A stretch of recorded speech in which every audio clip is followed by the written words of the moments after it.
All right, I'm Chris Privateer here with RPGamer. We are at Runic Entertainment. They are showing us Torchlight II. We are so excited. Torchlight was such a great game. It was missing one key thing, and that's multiplayer, and that's back, isn't it? Yeah, we got multiplayer this time. Everybody said they wanted multiplayer. Torchlight 1 was awesome, but we wanted multiplayer. So when everyone says it, you should listen. Well, and listen, you have. You were showing off multiplayer here in the booth, aren't you, today, right? Yep, all these computers are hooked up, so depending on what people joined, they might be all 5 in one game. Excellent. We've got Michael Tidwell, our own Michael Tidwell, playing in the game here right now. What's he got going on? Well, it looks like he's got an Outlander class, and no, I'm sorry, he's got a Railman. And Railman's sort of a melee tank that's got engineering capabilities, specializes in two-handed weapons, basically can create a good-sized trail of destruction wherever he or she goes. That is a great class name, by the way, Railman. What are the other class names? The other one that we're showing here is the Outlander, and the Outlander is sort of a lone roguey-style ranged fighter, and the other two classes we are not announcing yet. Okay, all right. Well, we got what we can. So. What's something awesome the Railman can do here? Can you show us something, Mike? The Ember Strike is what he just landed right there. And one cool thing about the Railman is, as they kill stuff, they develop these charges. And if he kills a bunch of things, you'll see little floaty things floating around him. And a lot of the skills use these charges to deal extra damage when using one of the skills. Other parts of the skills will take those charges and imbue them into your armor so that when you're hit, it'll shoot lightning bolts out at other people. So, like, the Railman has sort of a little bit of an alternate resource in these charges that they use. We're trying to get something unique like that for all of the classes, but for the Railman, it's charges. Well, that's pretty sweet. What does the Outlander bring to the table? The Outlander right now uses her glaive, and she can throw these things as ranged weapons or jump in and out of melee combat with backflips and stuff using the glaives basically as her base item. Nice. Okay. I was just checking out the charging. It's very nice. All right. Yeah, I noticed you've got a cat there with you. No, you've got a ferret. Oh, I need to pick up one of those retail boxes and get a ferret. So what else is being shown off here for the first time? Well, okay, the other big changes that we have are we're going to have a big overworld this time. So it isn't just dungeons underneath one town. We're going to have multiple hub cities in different types of terrain. So you're going to be able to go out into desert areas, snowy areas. The outdoor areas that we're showing here are sort of a mountainy, rocky areas. There's day-night cycles, weather effects. So we've basically taken the world of Torchlight, kept the lore, but really let you explore the whole thing now. So it really feels like a real world with different cultures and different terrains and different places to explore. The outdoor areas, by the way, are also randomly generated, just like the dungeons are, so they'll be different every time you go out. Oh, fantastic. So are there multiplayer cooperative quests to do together in your parties? Yeah, the game actually plays similar whether you're doing a single player or playing with your friends. The difficulty of the monsters ramps up when you play multiplayer, and there will definitely be quests that you're probably going to want to do multiplayer unless you're really, really good. You're taking out some ghosts there, huh? Really good. Yeah, quite a few there. They apparently come right out of this thing and caught me from behind, so I got to watch out for that. All right, Mike. Any questions you want to ask Max here? Yeah. Can you explain? I mean, you have the 3 classes so far. Do you want to describe them for us? Oh, there's 2 classes we're showing at the show here. The Railman and the Outlander, and the other 2 we're not going to release probably till Christmas because they're hit the Windows key. Why do we have a Windows key? The world will never know. Yes. And the other 2 classes will release around Christmas because they're just in too much flux right now to talk about. The 3 classes from Torchlight 1 will appear in the game, but they're NPCs, so they're just part of the lore at this point. You won't be playing them. So your hero from the first one is taken up shop or something? Yeah, basically. They've either died or taken up shop or basically retired to the easy life. Right? Good for them. Of course, now you have to do all the work. I didn't have anything else. Hold on. All right.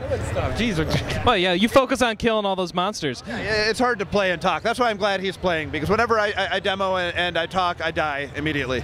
Well, you know, speaking of that, do you guys have any plans for helping communication of players within the game? Well, there's chat in game, so Just the in-game chat. Regular game, but people have their own voice chat solutions that we're gonna go ahead and let them do on their own. Yeah, that makes sense. So for the co-op multiplayer games, we're going to do a matchmaking service. So you'll be able to filter the list of available games so that it's just your friends or your guild. It'll be very easy to find your friends over the internet and play with them. We're also supporting LAN play, so something that a lot of our customers have asked for and fewer people are supporting. So we're definitely going to do that as well. We like to make our people happy. Yeah. I like to hear that. LAN play is something that shouldn't be left behind in this day and age. So that's exciting. Like Torchlight 1, your pet will has an inventory and will take your stuff to town to sell it for you. That was a very popular feature in Torchlight 1, so we're definitely going to do it again in Torchlight 2. We're going to have all new pets in Torchlight 2 also. Do you have any of those announced? Like what kind of pets? No, nothing yet. Right now we just have all the 3 from Torchlight 1 in there to get ready for the show here. What you're playing is basically a pre-alpha build, and you know, a lot of things are going to change along the way. Look at my big sword. No. Yeah, it's a very nice sword, Mike. I don't know if it's any good. Stats, but you know, I'm just. You don't know if it's any good yet. All right. Are there any bosses nearby he can go mow down for us? Yeah, there are a couple in there, and it's just a matter of going and finding them, hunting them down. Since it's a randomly generated levels, I can't tell them exactly where to go. Oh, you clever game designers! Better find the bosses, Mike. Yeah, it does. So you can look at your auto map and just see what areas aren't explored yet, and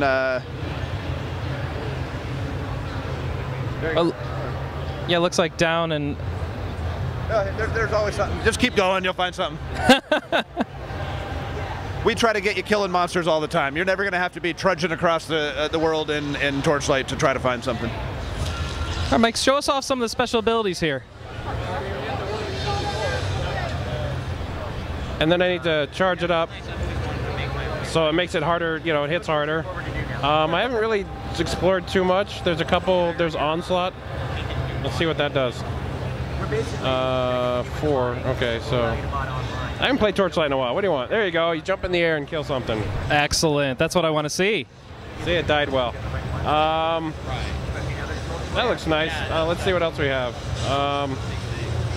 Looks like an AoE lightning kind of attack. That looks good. I don't know. What? I'm not the one playing. I don't know. It's pretty good, Mike. Keep looking for one of those bosses. All right. A bit ago, he dropped a lot of green loot. Yeah. Okay. It's good. Yeah. Excellent. Oh, that's a good question. So when I'm playing with other people and the inventory, I may be able to trade with them, but how do I do it? Do I have to drop it on the ground, or can I trade it right to them? We'll have a trade interface. You can obviously just drop it on the ground and they can pick it up. But one of the cool things that we're doing for multiplayer is that monsters drop loot, but you only see your own loot. So there's not going to be a mad rush for loot or anything. Everything you see on the ground, only you can pick up. Of course, you can then trade it to your friends, but it reduces the whole anxiety about you know, running ahead and picking up all the cool stuff as it falls. Oh, that's fantastic. That solves a lot of issues. And take those stairs down. Liking to kill those skeletons, huh? So that skill that you're doing will basically take the charges that you've built up and put them into your hands, and so when you do a melee strike, it has a chance of shooting lightning bolts off at all the other enemies around you. I like the idea of imagining him actually using that to drive railroad spikes. Yeah. He really needed that sort of ability on the railroad. Well, as you know, it's a hazardous world out there, so not only does he have to build railroads, but he has to be able to defend himself out there. Oh, we found somebody. Yeah, we're probably going to see him die. Excellent.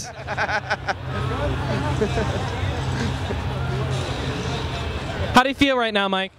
What? I feel like I'm going to die any second. All right, that's what we're hoping for.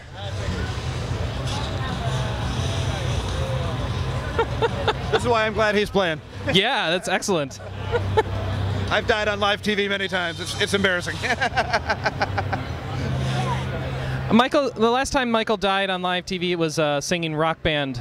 I think it was Kung Fu Fighting. It didn't go over very well. Again, glad it was him and not me. Uh-huh. So fun to do that. Well, you took off 1% there. You're almost there. You just keep whittling him down. You know, you haven't been leveling up. You got a big red button. That's probably what your problem is. He likes a challenge. He likes the challenge. Well, yeah, this probably isn't the best time to level up. Who told you to do that? You can hit spacebar to get rid of all the... Yeah. Yes, kill the candles. Surely they will lead you to salvation. Town portal. Town portal. Town portal. The blue scroll. Hit 0. 0. Save yourself. Oh, no, Save yourself. Put the cursor right next to you and do it. Do it again. There. Go. Yay.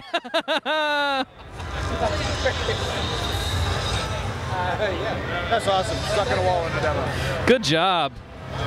It's not the first one of those we've seen today, actually. So it's not a show build without getting stuck in a wall at least once. That's right. You got to see someone get stuck in a wall, otherwise you don't know it's real. I did say pre-alpha, didn't I? Yeah, you mentioned that. Yeah, pre-alpha. Everybody knows. All right. Well, I think instead of watching Mike die a slow death to the Minotaur down there, we're going to wrap up now. Thank you very much for sharing some time with us, Max. And is there anything you want to say to fans there? Oh, just that it's going to come in April or May. It'll be a cheap download again, like Torchlight 1 was, probably around $20. And look for it on Steam, on our site, and whatever digital distributor you use is probably going to be there. Excellent. So last time you had the box copies later, is that going to be the same way, or have you thought about that yet? We're going to get it as close to simultaneous as possible, but it'll be digital first. Digital first, you heard it. Probably.